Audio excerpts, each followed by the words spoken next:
Bismillahirrahmanirrahim. Dear students, hope you are doing well and great. The video on this topic, the introduction to prokaryotes and eukaryotes, contain instructive and educational content that is both shareable and easy to retain. So, let's start. First of all, I am discussing about the contents of my topic, the history of prokaryotes and eukaryotes, the prokaryotic cell, the eukaryotic cell, the differences between the prokaryotes and eukaryotes, and the last one is similarities between the prokaryotes and eukaryotes.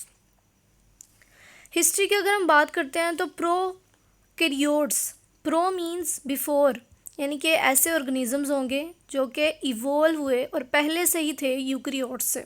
ठीक है. 1962 में it was thought that prokaryotes were evolved from eukaryotes from 1.5 to 2 billion years ago. इसमें जो groups उन्होंने add किए उसमें bacteria और Archie जो हैं उनको प्रोकैरियोट्स में ऐड किया जाता है, जबकि plants, animals, fungi and all other organisms are eukaryotes. ठीक है. यहाँ पे आपको दिखाया गया है प्रोकैरियोट्स जो कि नीचे से इवॉल्व हो रहे हैं, यानी कि पहले आने वाले प्रोकैरियोट्स थे जिनको प्रोकैरियोटा ग्रुप कहा गया. उसके बाद यूकैरियोट्स हैं जो कि उसके आगे से ही आए हुए हैं, बढ़ गए हैं, और इसमें कॉम्प्लेक्स फॉर्म्स आ गई हैं प्लांटी, फंजाई, एनिमेलिया और प्रोटिस्टा की. यहाँ पे आपको प्रोकैरियोट्स और यूकैरियोट्स के दो मॉडल्स या दो एग्जांपल्स के तौर पे आपको सेल्स दिखाए गए हैं जो कि डिफ्रेंशिएट कर रहे हैं अपनी शेप में, अपने स्ट्रक्चर में, जो कि नज़र आ रहा है. अब है प्रोकैरियोटिक सेल. एक प्रोकैरियोटिक सेल दिखाया गया है जो कि एक बैक्टीरिया की एग्जाम्पल है कि ऐसे सेल्स उनको प्रोकैरियोट्स कहते हैं. And the other one that included plants, animals, fungi and all other organisms except bacteria have eukaryotic cell and they are called eukaryotes.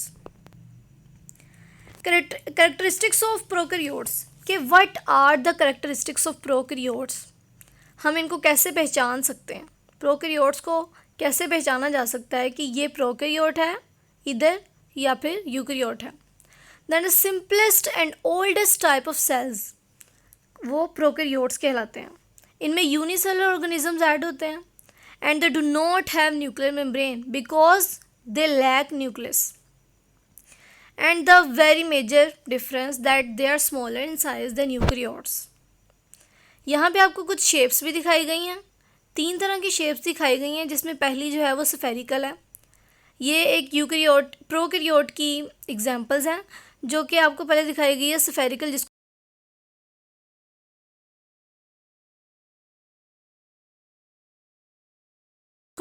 उसके बाद हम बात करते हैं करेक्टरिस्टिक्स ऑफ यूकैरियोट्स कि इनके क्या करेक्टर्स हैं. Eukaryotes are advanced and complex form. ये एक एडवांस्ड फॉर्म है कि जो कि क्योंकि ये उसके बाद आई थी तो फिर प्रोकैरियोट्स जो थे वो थोड़े सिंपल थे, लेकिन उसके बाद से जो भी ऑर्गेनिजम्स आते गए उनमें कॉम्प्लेक्सिटी आती गई, और जैसे जैसे कॉम्प्लेक्सिटी आई है तो वो यूकैरियोट्स में इंक्लूडेड हुए हैं. फिर ये लार्जर इन साइज होते हैं देन यूकैरियोट्स से, प्रोकैरियोट्स से. Several different organelles are present in eukaryotic cells and they have nuclear membrane around the cell because they have nucleus. यहाँ पे आपको एनिमल सेल एक यूकैरियोटिक सेल की एग्जांपल्स में दिखाया गया. इसके बाद ये बात करते हैं differences between the prokaryotes and eukaryotes. हम इनको कैसे डिफरेंशिएट कर सकते हैं. सबसे पहले सर्कुलर डीएनए. प्रोकैरियोट्स में सर्कुलर डीएनए में यूनिसेलुलर ऑर्गेनिजम्स ऐड होते हैं, जबकि यूकैरियोट्स में मल्टीसेलुलर भी होते हैं और यूनिसेलुलर भी, क्योंकि हम पहले बात कर चुके हैं कि इसमें कॉम्प्लेक्सिटी आई हुई है, सिंपल भी हैं और कॉम्प्लेक्स फॉर्म के ऑर्गेनिजम्स भी आते गए हैं. Prokaryotes 4 billion years ago add हुए थे, यानी कि देखे गए थे सबसे पहले, और यूकैरियोट्स ये सोचा जाता है कि ये 1 बिलियन ईयर्स अगो देखा गया. Organelles include prokaryotes are only ribosomes. क्योंकि ये पहले ही एक छोटा सा सेल है, इसका साइज़ भी बहुत छोटा है इसमें, इसलिए इसमें ऑर्गेनेलिज भी कम ही होंगे, और यहाँ पे देखा गया कि राइबोसोम्स हैं, जबकि यूकैरियोट्स में मल्टीपल ऑर्गेनेलिज प्रेजेंट हैं with also the ribosomes. This is the diagram of prokaryote and eukaryotic cell. You can see very easily that we can differentiate the cells of prokaryotes and eukaryotes from their shape.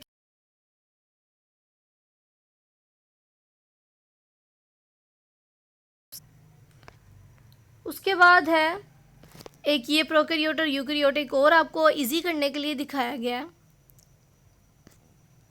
और यहाँ पे अब हम बात करते हैं reproduction की, कि what is the reproduction ways, what are the reproduction ways are in prokaryotes और इधर eukaryotes, and what the differences between the reproduction in prokaryotes and eukaryotes.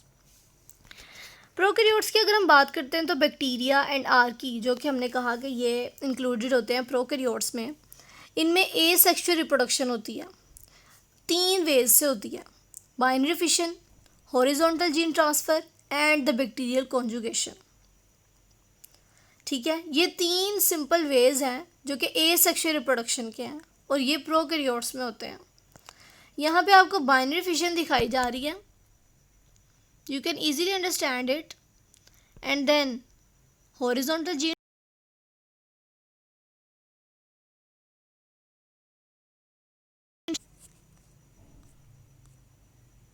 Bacterial conjugation. और आगे बढ़ते हैं तो रिप्रोडक्शन इन यूकैरियोट्स में आते हैं। Reproduction in eukaryotes is a very complex, क्योंकि एक तो साइज़ भी इनका बड़ा है, फिर इनमें ऑर्गेनेलिज हैं बहुत से, और ये एक एडवांस्ड फॉर्म है, तो इसलिए इनमें रिप्रोडक्शन भी थोड़ी कॉम्प्लेक्स और मेजर टाइप में होगी।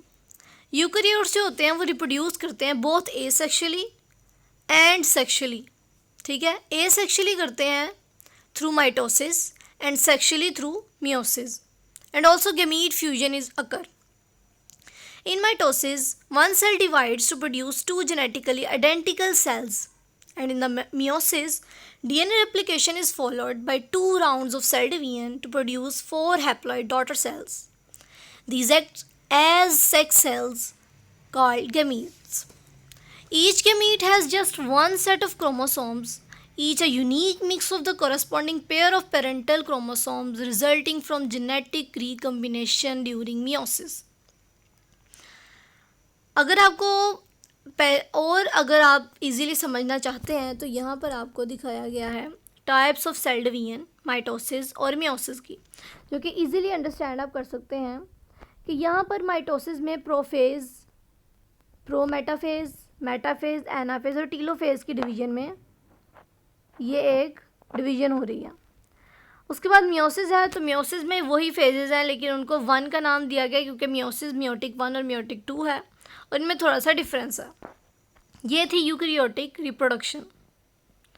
अब हम बात करते हैं व्हाट आर द सिमिलैरिटीज़, अगर इनमें डिफरेंसेस हैं और अगर प्रोकैरियोट्स इवॉल्व हुए हैं यूकैरियोट से तो फिर इनमें कुछ ना कुछ सिमिलैरिटीज़ भी होंगी। तो सिमिलैरिटीज़ की बात हम करते हैं।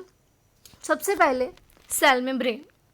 Both prokaryotic and eukaryotic cells have lipid bilayered cell membrane that acts like a barrier between the external and internal environment. And the second one is RNA translation, because हम ये पहले बात कर चुके हैं कि राइबोसोम्स दोनों में ही प्रेजेंट होते हैं, तो इसका मतलब है कि राइबोसोम्स जब दोनों में प्रेजेंट होंगे तो उनका काम भी एक होगा। Ribosomes are present to facilitate RNA translation and the creation of protein. And the third one is genetic material that both cells are used in DNA as the basis for genetic information. DNA दोनों में present होता है।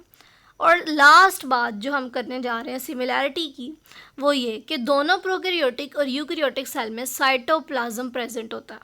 ठीक है, जो कि organelles को comprise रखने के लिए, रिटेन रखने के लिए होता है। पर आपको एक डायग्राम में मैं दिखा रही हूँ कि यूकैरियोटिक और प्रोकैरियोटिक सेल्स की करैक्टरिस्टिक्स और कुछ उनकी सिमिलैरिटीज़ लिखी हुई हैं। एक वेन डायग्राम में आपको दिखाया जा रहा है कि जो कॉमन चीज़ें आ रही हैं यहाँ पे वो इस तरह एक ही जगह पे लिखी हुई हैं और बाकी ये डिफ्रेंशिएट किया गया, जिससे आप इजीली अंडरस्टैंड कर सकते हैं। Thank you so much.